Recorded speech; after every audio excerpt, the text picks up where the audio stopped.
Kitchen cabinet 7 সদস্যের kitchen cabinet অন্তর্বর্তী সরকারের কিচেন ক্যাবিনেট ছিল।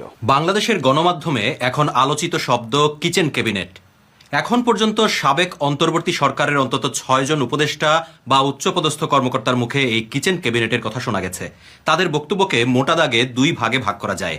প্রথম ভাগে রয়েছেন যারা কিচেন ক্যাবিনেট নিয়ে আকারে ইঙ্গিতে ক্ষোভ প্রকাশ করেছেন। কোনো এক উপলক্ষে এই কিচেন ক্যাবিনেটের একটা মিটিংয়ে আমাকে যেতে হয়েছিল যমুনাতেই, এবং আমি পরে জেনেছি যে প্রতি মঙ্গলবারে তারা বসেন, সিদ্ধান্ত নেয় কেউ কেউ, এই ধরনের কথাবার্তা শোনা যেত। কিচেন ক্যাবিনেট ছিল কিন্তু আমি সেটার সদস্য ছিলাম না।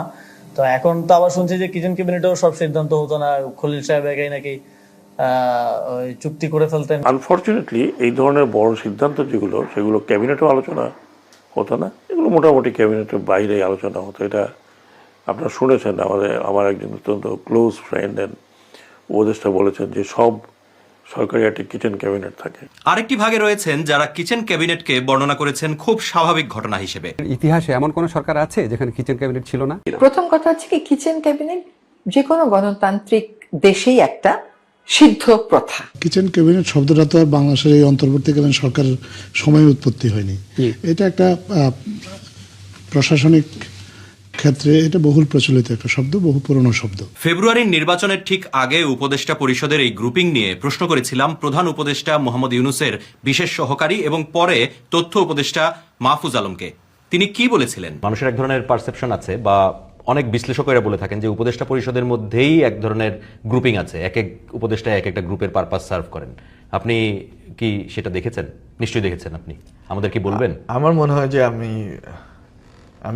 Am not in a position to talk about right now. মানে আপনি সেটা স্বীকারও করছেন না, অস্বীকারও করছেন না? ইয়েস, হিস্ট্রি, ইতিহাস বিচার করবে যে আমরা কোথা থেকে কোথায় কেন আসলাম। কিন্তু এই কিচেন ক্যাবিনেট আসলে কি? কিচেন হচ্ছে রান্নাঘর, আর ক্যাবিনেট হচ্ছে এক ধরনের আলমারি যেখানে রান্নাঘরের মশলা, বাসন ইত্যাদি গুছিয়ে রাখা যায়। কিন্তু বাংলাদেশে যে ক্যাবিনেট নিয়ে আলোচনা হচ্ছে সেটি হচ্ছে মন্ত্রিসভা বা অন্তর্বর্তী সরকারের ক্ষেত্রে উপদেষ্টা পরিষদ। রাজনীতিতে এই শব্দের ব্যবহার প্রায় 200 বছর আগে থেকে হয়ে আসছে। নিজের শাসনামলে নানা বিতর্কিত ঘটনার ফলে নিজের মন্ত্রিসভার প্রতি আস্থা হারিয়ে ফেলেন যুক্তরাষ্ট্রের 7ম প্রেসিডেন্ট অ্যান্ড্রু জ্যাকসন। জ্যাকসনের মন্ত্রিসভার অনেক সদস্যই ভাইস প্রেসিডেন্ট জন সি কালহনকে বেশি সমর্থন করতেন। ফলে একসময় সিনেট অনুমোদিত মন্ত্রিসভার বৈঠকই বন্ধ করে দেন জ্যাকসন, বরং নিজের বিশ্বস্ত বন্ধুবান্ধব, রাজনীতিবিদ এবং পত্রিকার সম্পাদকদের নিয়ে গঠন করেন অনেকটা বিকল্প কিন্তু অঘোষিত মন্ত্রিসভা। জ্যাকসনের সমালোচকদের দাবি ছিল এই গোপন মন্ত্রিসভার সদস্যরা হোয়াইট হাউসের মূল দরজা দিয়ে প্রকাশ্যে না ঢুকে অনেকটা লুকিয়ে পেছনে রান্নাঘরের পাশের দরজা দিয়ে ঢুকতেন। উপহাস করে সমালোচক এবং বিরোধী পত্রিকাগুলো এই গোপন মন্ত্রিসভার নাম